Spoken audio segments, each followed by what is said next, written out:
Hello students, flix Sharma YouTube channel पर आपका आज फिर से स्वागत है। आज हम शुरू करने जा रहे हैं इलेक्ट्रिसिटी चैप्टर, जो कि आपका क्लास 10th का फिजिक्स का फर्स्ट चैप्टर है। ये चैप्टर बोर्ड के पॉइंट ऑफ व्यू से काफ़ी इम्पोर्टेंट है। आज हम इसको पढ़ेंगे और इसके बारे में जानेंगे।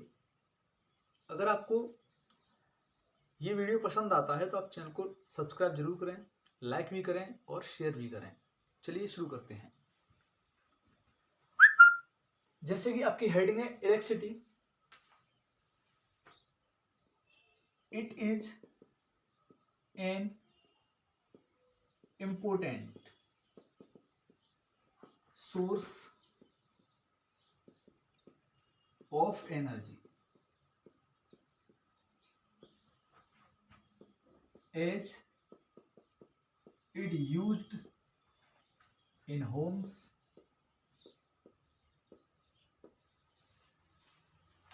Industries,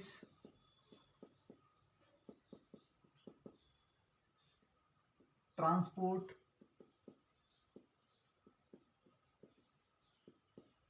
etc. मैंने यहां पर लिखा कि जो इलेक्ट्रिसिटी है वो एनर्जी का एक इंपॉर्टेंट सोर्स है, जो कि आजकल घरों में यूज हो रहा है, इंडस्ट्री में यूज हो रहा है, ट्रांसपोर्ट में यूज हो रहा है। और हम कह सकते हैं कि इस वर्ल्ड में 80%, 90% और इससे ज़्यादा जो भी आप समझना चाहो उसमें सब में इलेक्ट्रिसिटी का कहीं ना कहीं यूज होता ही है।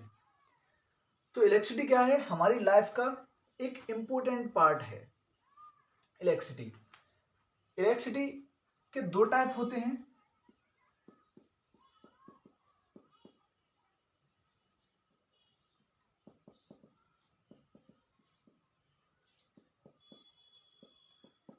आपका जो फर्स्ट टाइप है वो है आपका स्टैटिक इलेक्ट्रिसिटी,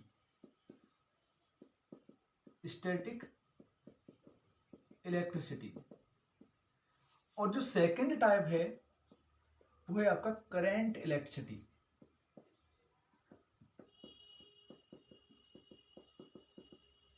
अब यदि आप स्टैटिक इलेक्ट्रिसिटी के बारे में जानना चाहो तो स्टैटिक इलेक्ट्रिसिटी में जो चार्ज होता है, जो इलेक्ट्रॉन्स होते हैं वो किस में रहते हैं? रेस्ट में होते हैं, वो मूव नहीं करते हैं, उसको बोलते हैं हम स्टैटिक इलेक्ट्रिसिटी। और अगर करंट इलेक्ट्रिसिटी की बात करो तो इसमें जो इलेक्ट्रॉन्स होते हैं या जो चार्ज होते हैं वो आपके मोशन में होते हैं, मूव कर रहे होते हैं, इस वजह से हम इसको करंट इलेक्ट्रिसिटी कहते हैं। अगर इसकी हम डेफिनेशन लिखें तो इन स्टैटिक इलेक्ट्रिसिटी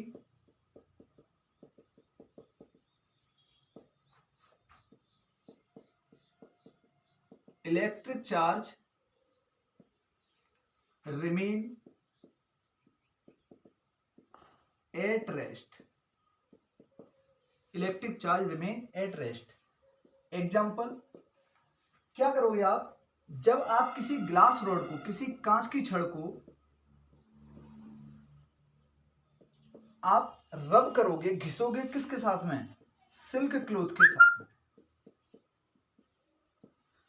आपने देखा होगा कि जब छोटे बच्चे जो होते हैं वो क्या करते हैं कि अपने सिर से और पेन को थोड़ा सा रब करते हैं, फिर उसी पेन से जमीन से छोटे छोटे पार्टिकल्स को उठा लेते हैं।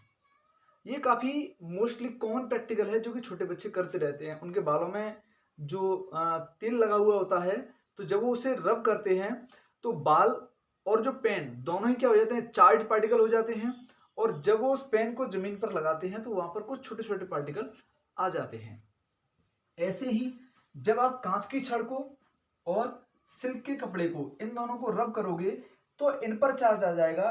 चार्ज इस पर भी होगा और कोई चार्ज इस पर भी होगा, लेकिन ये चार्ज मूव नहीं करेंगे। ये चार्ज कहाँ रहेंगे? स्टैटिक रहेंगे, अपनी जगह पर ही रहेंगे। अतः इन्हें क्या बोलते हैं? स्टैटिक इलेक्ट्रिसिटी बोलते हैं। अगर हम करंट इलेक्ट्रिसिटी की डेफिनेशन की बात करें तो in current electricity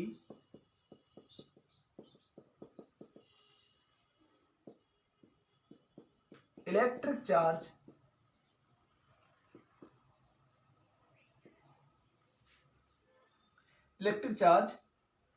move from one point to other. Current electricity में क्या होता है कि जो इलेक्ट्रिक चार्ज होता है वो एक पॉइंट से दूसरे पॉइंट की तरफ मूव करता रहता है, जो कि आपका, जैसे सपोज करो आप lighting the bulb, lighting the bulb, आपने बल्ब को जलाया। यदि आप बल्ब को जलाओगे तो क्या होगा कि जो इलेक्ट्रॉन्स होंगे, जो चार्ज होगा, इलेक्ट्रिक चार्ज होगा, वो आपका बैटरी से निकलकर और कहाँ आएगा, बल्ब में आएगा। तो ये क्या है, चार्ज मूव कर रहा है, मींस जिस डायरेक्शन में करंट मूव करेगा उसके अपोजिट इलेक्ट्रॉन मूव करता है। हम यहाँ पर जो इलेक्ट्रिक चार्ज की बात कर रहे हैं इसको थोड़ा समझ लीजिए। चार्ज तो वही है जो होता है, बट हम पढ़ क्या रहे हैं, इलेक्ट्रिसिटी चैप्टर, तो इस वजह से उसी चार्ज को हम क्या बोल रहे हैं, इलेक्ट्रिक चार्ज बोल रहे हैं। आप इसको नोट कर सकते हैं।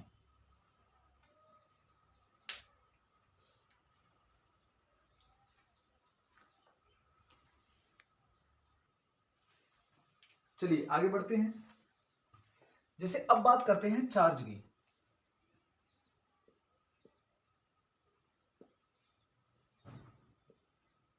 Charge, what is charge, charge क्या होता है, तो इसकी डेफिनेशन है transferring of electrons from one particle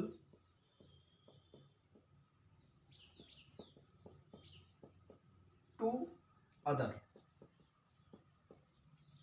Transferring of electron from one particle to other is known as charge। जैसे मैं यहां पर थोड़ा सा केमिस्ट्री की चर्चा करूंगा कि जैसे Na प्लस कब बना, मेरे पास ये Na था, तो Na का जो एटॉमिक नंबर होता है, Na क्या है, सोडियम, इसका एटॉमिक नंबर है 11 281। ऐसे ही मेरे पास में Cl था, क्लोरीन, इसका एटॉमिक नंबर था 7। इसका हम इलेक्ट्रॉनिक कॉन्फ़िगरेशन करेंगे तो वो होगा 287। अब हुआ क्या कि इसको अपना ऑक्टेट पूरा करने के लिए, आउटर सेल में 8 इलेक्ट्रॉन लाने के लिए इसको 7 इलेक्ट्रॉन की आवश्यकता थी, और इसको अपना ऑक्टेट पूरा करने के लिए केवल 1 इलेक्ट्रॉन की आवश्यकता थी। तो सोडियम ने क्या किया, एक इलेक्ट्रॉन अपना लूज कर दिया, और इस क्लोरीन ने क्या किया कि वही जो 1 इलेक्ट्रॉन था वो अपने पास ले लिया। तो जब सोडियम ने 1 इलेक्ट्रॉन लूज किया तो ये बन गया Na से Na प्लस, क्योंकि इसने 1 इलेक्ट्रॉन अपना दिया है। अब ये Na प्लस कैसे बन गया, इसको भी थोड़ा समझ लो कि जैसे सोडियम है तो इसका एटॉमिक नंबर क्या है, 11। तो जितना इसका एटॉमिक नंबर है उतने ही इसके पास में क्या है, इलेक्ट्रॉन, और उतने ही क्या है इसके पास में, प्रोटॉन। क्योंकि किसी भी एलिमेंट का जो एटॉमिक नंबर होता है वही डिसाइड करता है कि उस एलिमेंट पर कितने इलेक्ट्रॉन्स हैं और उस पर कितने प्रोटॉन्स हैं। अब यहां पर सोडियम का एटॉमिक नंबर 11 है, तो इस पर 11 इलेक्ट्रॉन हैं और 11 ही प्रोटॉन हैं। ऐसे ही क्लोरीन की अगर बात करें तो क्लोरीन का एटॉमिक नंबर 17 है, तो इस पर 17 ही इलेक्ट्रॉन हैं और 17 ही क्या है, प्रोटॉन। अब अगर इसकी हम जो स्ट्रक्चर है उसकी बात करें तो स्ट्रक्चर किस तरीके से होता है, जैसे ये न्यूक्लियस है जिसमें प्रोटॉन और न्यूट्रॉन पार्टिसिपेट करते हैं। प्रोटॉन पर पॉजिटिव चार्ज होता है, न्यूट्रॉन पर कोई भी चार्ज नहीं होता है। इलेक्ट्रॉन जो होता है इसके राउंड में चक्कर लगा रहे होते हैं इस तरीके से। अब आप यहां पर देखेंगे कि जैसे इसके पहले ऑर्बिट में 2 इलेक्ट्रॉन, मान लीजिए कि ये सोडियम का ही है, ये जो बना हुआ है वो किसका है, सोडियम का है स्ट्रक्चर। इसके पहले ऑर्बिट में 2 इलेक्ट्रॉन, दूसरे ऑर्बिट में इसके में कितने होंगे, 8 इलेक्ट्रॉन। तो 1 2 3 4 5 6 7 और 8। जब ये तीसरा ऑर्बिट अपना बनाएगा तो उसमें भी इसे अपना ऑक्टेट पूरा करने के लिए कम से कम 8 इलेक्ट्रॉन तो चाहिए, बट इसके पास में केवल एक ही इलेक्ट्रॉन है। अब समझने वाली बात यह है कि जब भी कोई एलिमेंट किसी रिएक्शन में पार्टिसिपेट करता है तो केवल और केवल उसके इलेक्ट्रॉन्स भाग लेते हैं, प्रोटॉन वगैरह भाग नहीं लेते हैं, क्योंकि इलेक्ट्रॉन ही सबसे आउटर मोस्ट जो उसका ऑर्बिट होता है उसमें इलेक्ट्रॉन ही होता है, और जब भी उस एलिमेंट को हीट दी जाती है तो सबसे पहले इलेक्ट्रॉन लूज होता है। तो अगर हम यहां पर बात करें तो जब इस सोडियम का एटॉम नंबर 11 था, इसने एक इलेक्ट्रॉन दे दिया अपना, तो इसका मतलब प्रोटॉन तो कितने रहे इसके पास में, प्रोटॉन तो इसके पास में 11 ही रहे, लेकिन इलेक्ट्रॉनों की संख्या क्या हो गई, 10 हो गई। तो यहां पर जो पॉजिटिव साइन शो किया जाता है सोडियम के साथ में Na+, वो किसका साइन है कि इसके पास में एक प्रोटॉन जो है वो एक्सेस में है, एक प्रोटॉन ज्यादा है, या फिर ये कह सकते हैं इस पॉजिटिव साइन से कि इस पर एक इलेक्ट्रॉन की कमी है। ऐसे ही अगर हम क्लोरीन की बात करेंगे तो क्लोरीन में 7 इलेक्ट्रॉन बाहर हैं, इसको पूरा करने के लिए एक इलेक्ट्रॉन चाहिए। तो क्लोरीन ने जब एक इलेक्ट्रॉन लिया तो Cl- हो गया, और माइनस का मतलब क्या है यहां पर कि इसने एक इलेक्ट्रॉन ले लिया है किसी से, मतलब इस पर एक इलेक्ट्रॉन ज्यादा है। पहले इस पर 17 इलेक्ट्रॉन थे, 17 प्रोटॉन थे, अब इस पर इलेक्ट्रॉन 17 नहीं है, अब इस पर इलेक्ट्रॉन कितने हैं, 18 हैं, 18 हैं। और जबकि अगर प्रोटॉन की बात करें तो प्रोटॉन अब भी इस पर कितने हैं, 17 ही हैं। मीन्स आपको यह समझ में आया होगा कि प्रोटॉन जो होते हैं वो रिएक्शन में पार्टिसिपेट नहीं करते हैं, प्रोटॉन ट्रांसफर नहीं होता है, केवल और केवल इलेक्ट्रॉन ही ट्रांसफर होता है। तो मैंने यहां पर चार्ज की जो हेडिंग दी है वो क्या है, transferring of electrons from one particle to other is known as charge. अगर एक पार्टिकल से दूसरे पार्टिकल पर जो इलेक्ट्रॉन है वो ट्रांसफर हो रहा है तो वही क्या कहलाएगा, आपका चार्ज कहलाएगा। चलिए आगे बढ़ते हैं।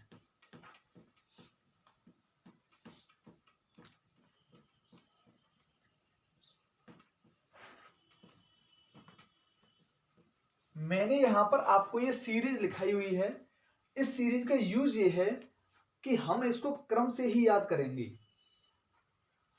एग्जाम में क्वेश्चन पूछ लिया जाता है कि यदि हम इन दोनों को, सपोज कर लीजिए हम इन दोनों को रब करें, आपस में रगड़ दें तो किस पर कैसा चार्ज आएगा।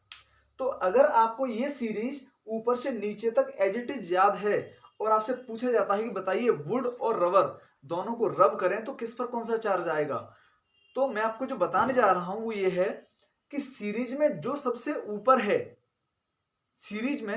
ऊपर है तो उसके नीचे वाले को अगर रब करोगे तो उस पर नेगेटिव आएगा, ऊपर वाले पर पॉजिटिव आएगा। एक बार मैं फिर से इसको एक्सप्लेन करता हूं। जैसे आप इस सीरीज में से कोई से दो मटेरियल को उठा लीजिए, आपने उठाया वुड और रबर, तो अगर आप वुड और रबर को रब करेंगे आपस में तो यहां पर जो वुड है वो इस सीरीज में ऊपर है तो इस पर क्या आ जाएगा, पॉजिटिव चार्ज, और रबर पर क्या आ जाएगा, नेगेटिव चार्ज। लेकिन सपोज करो आप ह्यूमन स्किन और वुड इन दोनों को ले लेते हो तो ह्यूमन स्किन पर आ जाएगा पॉजिटिव चार्ज और वुड पर आ जाएगा आपका नेगेटिव चार्ज। उम्मीद करता हूं आप समझ गए होंगे। जैसे आपने क्या किया, ग्लास और कॉटन इन दोनों को रब किया, तो जब आपने ग्लास को कॉटन से रब किया तो ग्लास इस सीरीज में ऊपर आता है तो इस पर पॉजिटिव चार्ज आएगा, और कॉटन इस सीरीज में नीचे आता है तो इस पर नेगेटिव चार्ज आएगा। आप इस सीरीज को एज इट इज याद कर सकते हैं। इसमें जो एक नंबर का क्वेश्चन होता है, ऑब्जेक्टिव टाइप क्वेश्चन होते हैं, वो आपसे एग्जाम में पूछ लिए जाते हैं। चलिए आगे चलते हैं टाइप्स ऑफ चार्ज पर।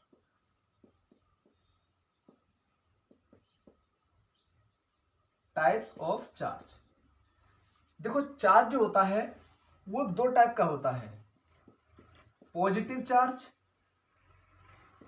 और जो दूसरा होता है आपका, फर्स्ट है आपका पॉजिटिव चार्ज और सेकंड है आपका नेगेटिव चार्ज।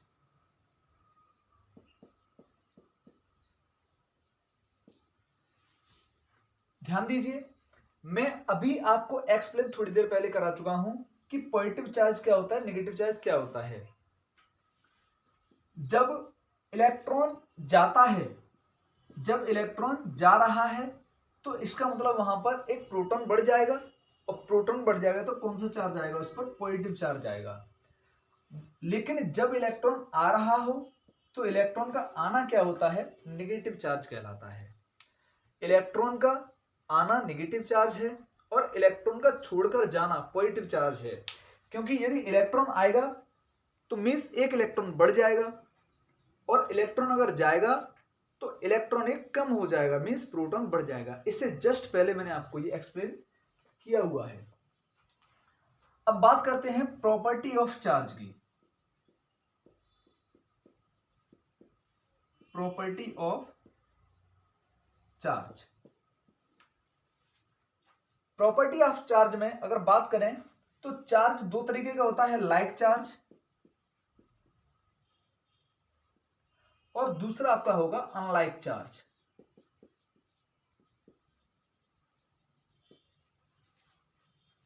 लाइक चार्ज और अनलाइक चार्ज। जो लाइक चार्ज होगा उसको हम बोलेंगे सिमिलर चार्ज, इसका अदर नेम क्या है, सिमिलर चार्ज।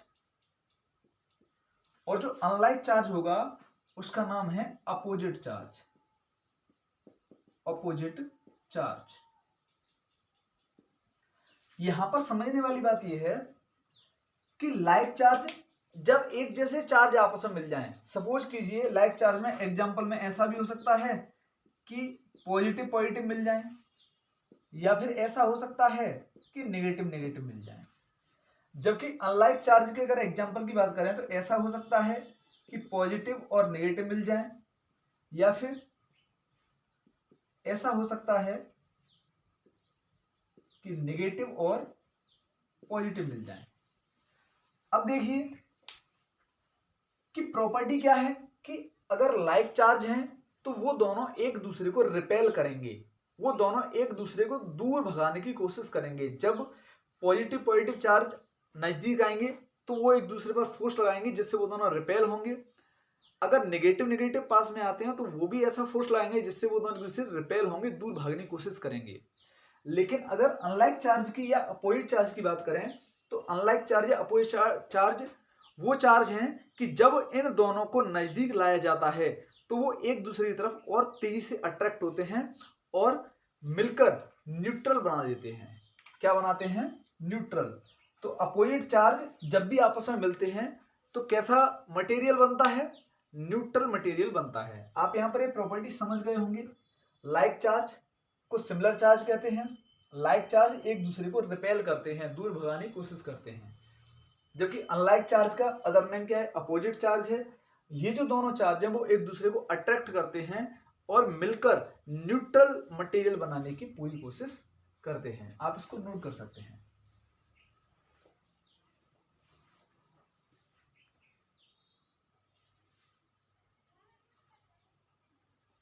चलिए आगे बढ़ते हैं।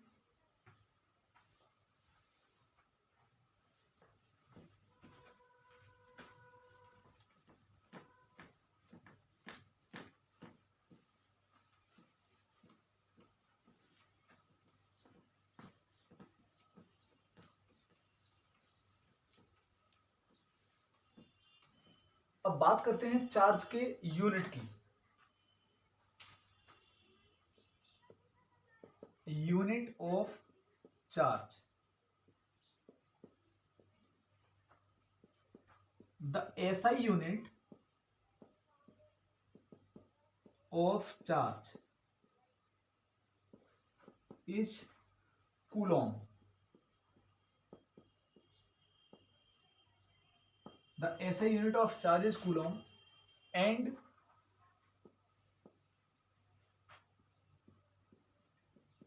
it is denoted by capital C. It is denoted by capital C. तो यहां पर जो यूनिट हैं उनको रिप्रेजेंट करने का भी एक तरीका होता है कि जैसे कूलॉम को एक साइंटिस्ट थे, इन्हीं के नाम से इसकी यूनिट को रखा गया, चार्ज की यूनिट को, क्योंकि इन्होंने चार्ज के बारे में काफी एक्सपेरिमेंट किया और पता किया। तो यदि हम उन साइंटिस्ट का पूरा नाम लिख रहे हैं तो उनका जो फर्स्ट लेटर है वो भी कैसा बनेगा, स्मॉल ही बनेगा। लेकिन यदि केवल हम उनके नेम के फर्स्ट लेटर से ही डिनोट कर रहे हैं तो वो लेटर कैसा बनेगा, कैपिटल बनेगा। मैं एक बार दोबारा से रिपीट कर रहा हूं कि जब भी हम यूनिट लिखते हैं और यूनिट में किसी भी साइंटिस्ट का सरनेम या साइंटिस्ट का नेम आता है तो यदि हम पूरा नेम लिख रहे हैं तो उनका जो फर्स्ट लेटर है उसको हम स्मॉल ही बनाएंगे। लेकिन यदि उनके नेम के फर्स्ट लेटर से ही डिनोट कर रहे हैं तो उस पूरी लेटर को हम कैपिटल ही बनाएंगे। ठीक है ना। चलिए आगे बढ़ते हैं। चार्ज ऑन 1 इलेक्ट्रॉन,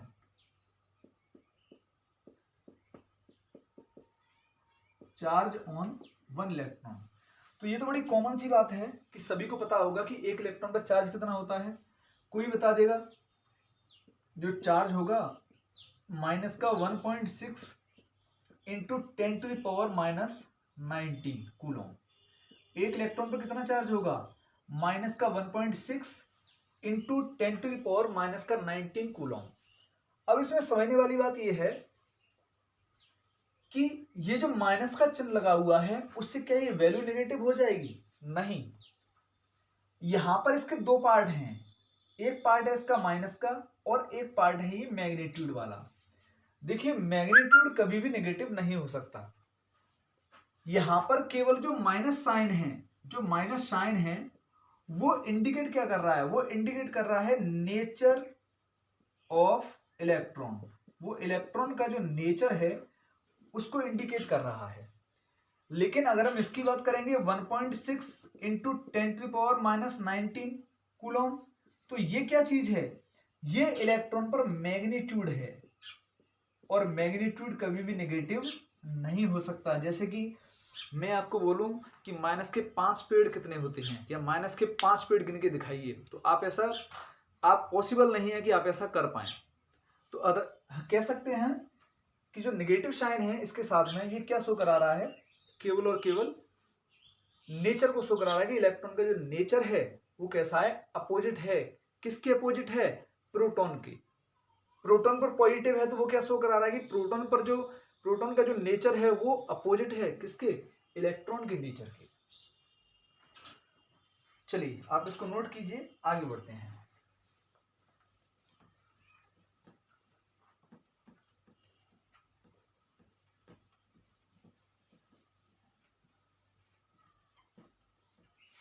कुछ क्वेश्चन करते हैं। क्वेश्चन है how many electrons available in 1 coulomb charge.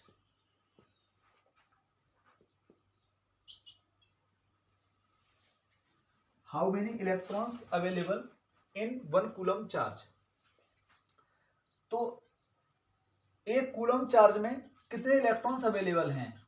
तो यहां पर इसका सॉल्यूशन लिखें। चार्ज ऑन 1 इलेक्ट्रॉन, एक इलेक्ट्रॉन पर चार्ज कितना होगा? 1.6 इंटू 10⁻⁻⁹ कूलम। एक इलेक्ट्रॉन पर इतना चार्ज है तो एक कूलम चार्ज में कितने इलेक्ट्रॉन हो जाएंगे? 1/1.6 इंटू 10⁻⁻⁹। तो एक कूलम, यही तो निकालना है हमें। एक कूलम चार्ज जो होगा उसमें कितने इलेक्ट्रॉन्स होंगे? तो एक coulomb charge equal to 1 into ये 10⁻⁻⁹ ऊपर जाएगा तो 10⁻+19 हो जाएगा, अपॉन हो जाएगा 1.6। 1 कूलम इक्वल टू एक पावर इधर से ले लीजिए तो 1 इंटू 10 इंटू 10⁻18 अपॉन 1.6। ये क्या है? इलेक्ट्रॉन ही तो है। 1 कूलम इक्वल टू ये पॉइंट जब यहां से हटेगा तो ऊपर एक जीरो और बढ़ जाएगा तो ऊपर हो जाएगा 100 इंटू 10⁻18 अपॉन 16। 4 से डिवाइड करो 25 टाइम्स, 4 से 4 टाइम्स, तो 1 कूलम चार्ज इक्वल टू कितना हो जाएगा, 4 6 या 24, 4 2 या 8, 4 5 या 20 इंटू 10⁻18 इलेक्ट्रॉन्स। यहां से आप पता लगा सकते हैं कि एक कूलम चार्ज में कितने इलेक्ट्रॉन्स होंगे, 6.25 इंटू 10⁻18 इलेक्ट्रॉन्स अवेलेबल होंगे एक कूलम चार्ज में। अगर आपको ये क्वेश्चन कहीं से भी थोड़ा सा मिस हुआ है तो वीडियो को आप रिवर्स करें और दोबारा से देखें, आपको प्रॉपर समझ में आएगा। अगला क्वेश्चन करते हैं।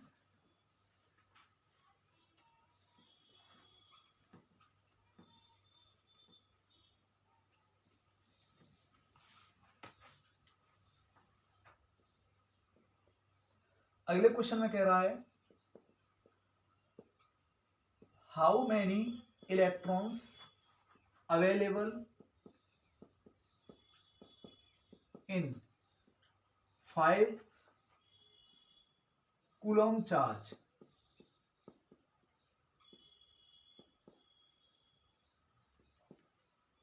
5 कूलम चार्ज में कितने इलेक्ट्रॉन अवेलेबल होंगे।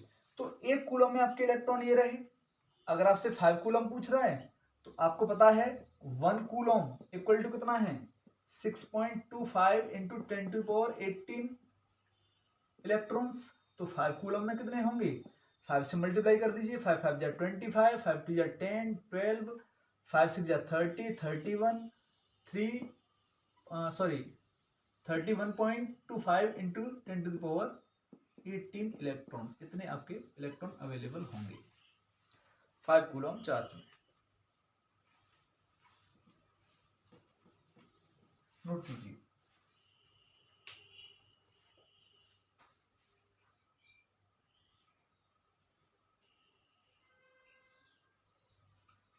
अगला क्वेश्चन देखिए।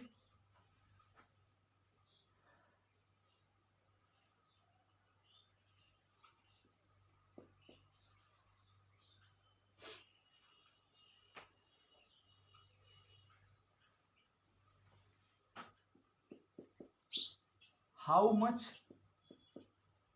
Charge available on 5 electrons. 5 electron पर कितना चार्ज अवेलेबल होगा। तो देखिए यहां पर आप इसका यूज कर सकते हैं Q इक्वल टू NE से। आपको Q निकालना है, नंबर ऑफ इलेक्ट्रॉन्स कितने हैं यहाँ पर 5, और एक इलेक्ट्रॉन पे चार्ज कितना होता है 1.6 इंटू 10⁻⁻19। तो Q इक्वल टू कितना हो जाएगा 8.0 इंटू 10⁻⁻19 कूलम। मीन्स आपने जो फॉर्मूला यूज किया है Q इक्वल टू NE, यहां पर E क्या है, चार्ज ऑन इलेक्ट्रॉन्स, N क्या है, नंबर ऑफ इलेक्ट्रॉन्स, और Q क्या है, टोटल चार्ज। Q क्या है, टोटल चार्ज। इस तरीके से आप निकाल सकते हैं।